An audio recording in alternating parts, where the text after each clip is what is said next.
Oye, gracias. Ah, Margie está enferma, Petunia. ¡Es mía! Tuya. Ay, no seas ridículo.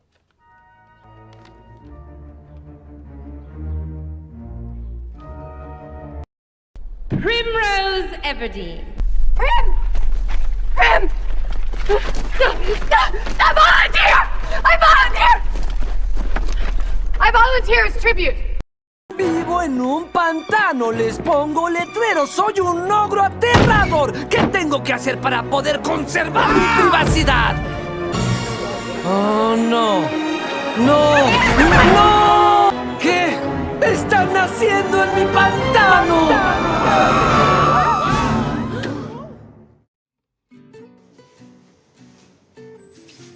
Bueno, ¿en qué se parecen todos esos eventos y muchísimos más? En un montón de cosas, en demasiadas. Si querés saber en cuáles, date hasta el final. No, posta, no puedo creer que esté tratando de hacer un running gag con eso. Para poder ver esas relaciones, primero tenemos que conocer a este tipazo, John Truby. Se trata de un guionista y profesor de guión estadounidense, el cual escribió The Anatomy of Story. Acá, Truby se encargó de estudiar los grandes hitos en la historia de la narración y ver si podía encontrar cosas en común. Estudió Hamlet, Edipo Rey, El Padrino, Star Wars, La Ilíada y un largo etcétera que abarca desde obras clásicas hasta películas de comedia del siglo XX. A partir de esto notó un patrón: 22 pasos que toda historia que gusta mucho tiene. Por eso, 22 Steps to Becoming a Master Storyteller. Premisas para entender de qué está hablando. Todas estas historias son, de alguna manera, historias de aprendizaje. ¿Qué aprende el personaje? Bueno, alguna manera de vivir en el mundo. La manera correcta, generalmente. Y estos explican cómo funciona el aprendizaje. Aprendo de experiencias que sean significativas. Y la lógica es clara. Si lo que me estás contando es tan importante como para que valga la pena que me lo cuentes, tiene que ser lo suficientemente importante en la vida del personaje como para que él aprenda algo. Digo, no me estás contando cómo el personaje fue a hacer pis y después se hizo un café, sino momentos significativos de su vida. De acá entendemos que todo protagonista debe cambiar por lo que pasa en su historia. Si termina la historia como la empezó, entonces no hay relato. Es decir, tiene que haber el famoso arco de desarrollo. Justamente Truby dice W por A igual C. Weakness by action equals change. Esto ya va a tener sentido.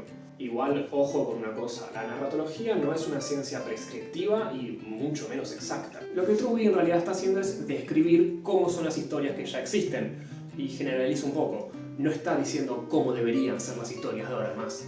Llegado el caso, podemos decir que hay una serie de lugares comunes que se repiten y así construyen un horizonte de expectativas, el cual, evidentemente, condiciona futuros relatos. O sea, no es que es algo natural, que las historias naturalmente deberían ser así, sino que son patrones que aprendemos y repetimos. Acá, en principio, no encontramos una tecné sobre cómo debería ser una historia, sino más bien una descripción sobre cómo suelen ser las historias. Y si quieren entender mejor el concepto de tecné, tengo un video en el que analizo ese concepto en Bob Esponja.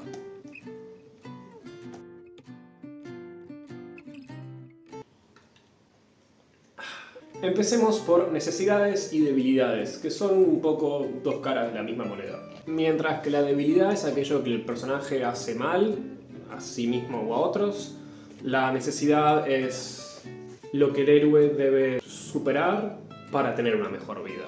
Una aclaración, esto está en inglés y estoy haciendo una traducción yo, que no soy traductor y a o vivo, así que tómenlo con pinzas. En los casos de la introducción esto es súper fácil de encontrar. La debilidad de Shrek es estar solo, querer estar solo, y no saber recibir amor. ¿Qué necesita? Construir vínculos, amar y ser amado. La debilidad de Peter Parker es que es un chico inseguro y que se deja pasar por encima. ¿Qué es lo que necesita? Ser un héroe, creer en sí mismo, etcétera, etcétera. La debilidad de Katniss es que está rendida frente a su realidad. Solo le interesa sobrevivir y que sus seres queridos sobrevivan. ¿Qué necesita? Preocuparse por otros y por sí misma y aprender que puede cambiar su mundo. Y es importante que un personaje tenga debilidades y necesidades, porque si no, puede ser perfecto o simplemente una víctima. Es decir, alguien que nunca se equivoca o alguien que deja que le pasen por encima todo el tiempo. Dos cosas que no permiten tener un relato. Y lo que defiende Truby es que un personaje perfecto, es decir, sin debilidades morales, no es creíble. Y una víctima, que es muy similar a alguien sin debilidades morales, genera una historia predecible. Y vale la pena aclarar que esto que dice Truby ya aparece en la poética de Aristóteles cuando habla de la identificación, como casi todo lo que dicen en narratología ya estaba en la poética de Aristóteles, pero eso lo voy a dejar para otro video. Por otro lado, en personajes como Harry Potter o Neo, su debilidad no es tan clara, lo cual se debe al tropo de ser el Chosen One, que supone que aceptar ese destino sea su conflicto.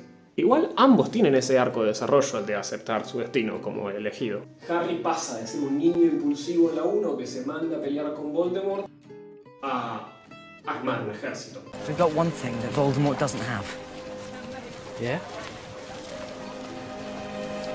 Something worth fighting for. Mientras que Neo pasa de esto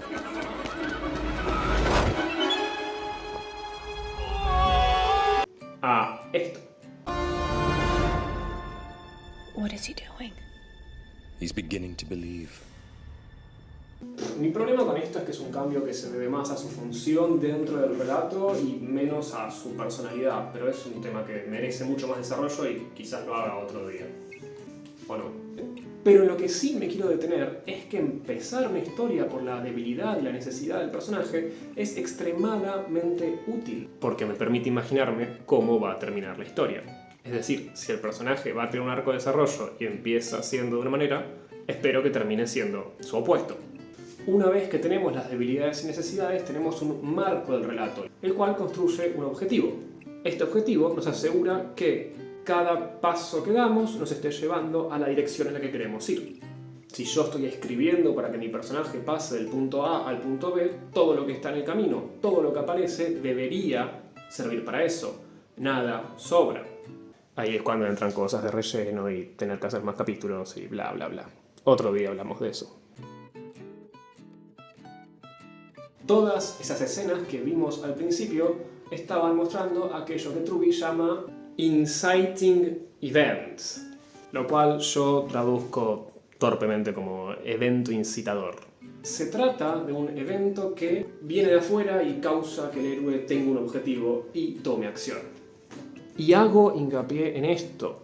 No nace del héroe, sino que es algo que viene de afuera y él simplemente reacciona. En el paso anterior, en el que se presentan las debilidades y necesidades, los personajes normalmente están paralizados. Es el evento incitador, este estímulo externo, el que llega y los saca de esa parálisis y los pone en acción. Y este evento les da un deseo. Y acá está el problema. Los personajes nunca desean lo que necesitan. Y al final se dan cuenta de que lo que necesitan no es lo que desean. Hace un par de años hice un análisis de cómo funciona eso en The Last of Us 2, si les interesa. Y en las obras que estamos pensando acá, una vez más, esto es clarísimo. En Shrek, las criaturas de cuentos de hadas invaden su pantano después de ser expulsados por Lord Farquaad, lo cual obliga a Shrek a salir de su pasividad y recuperar su hogar. Él desea volver a estar solo, pero al final se da cuenta que necesita amor. En Spider-Man tenemos la icónica mordida de la araña, la cual, sabemos todos, le da a Peter Parker sus superpoderes. Es este evento el que lo obliga a salir de su posición pasiva de nerd bulleado y asumir el rol de superhéroe. Una vez que tiene estos poderes, su deseo se vuelve a aprovecharse de la situación y por fin empezar a ganar plata y lujos para sorprender a la chica que le gusta, pero al final se da cuenta que lo que necesita es dar un paso más y no solo defenderse a sí mismo, sino que defendernos a todos, ser un héroe. Si estabas prestando atención, imagino que te diste cuenta que en los Juegos del Hambre el evento incitador es cuando Katniss se ofrece como tributo en lugar de Prim. Es este evento el que la saca de su lugar de cazadora furtiva que intenta sobrevivir y empieza una cadena de eventos que termina en ella como la líder de una revolución.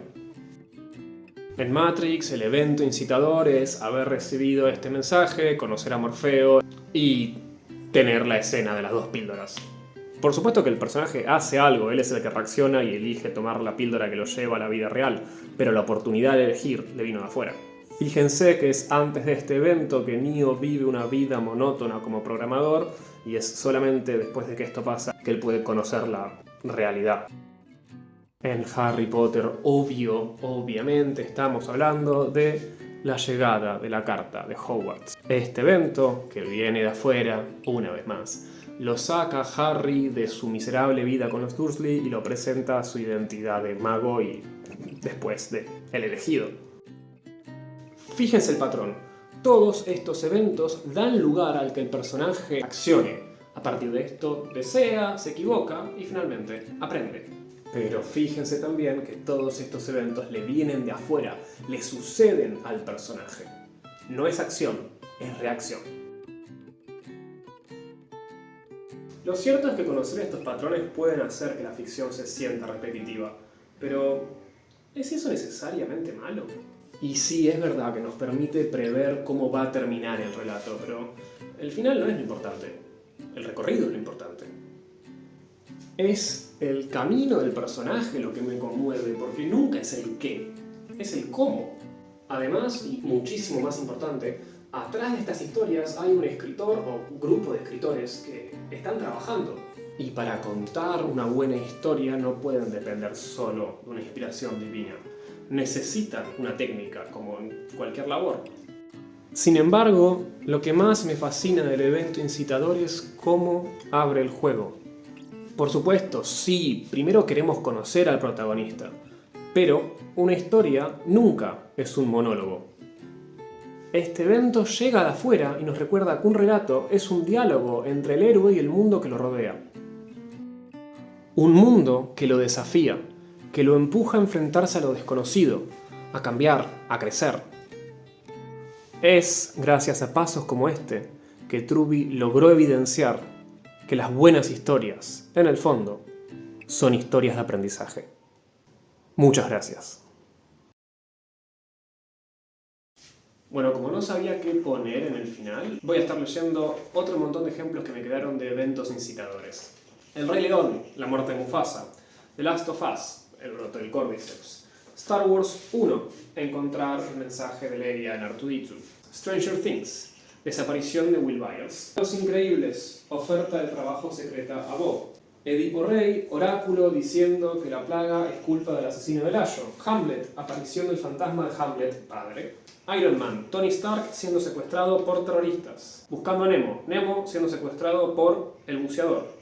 El Padrino, intento de asesinato a Vito Corleone. Toy Story, la llegada de Buzz Lightyear. Y Mulan, reclutamiento al padre.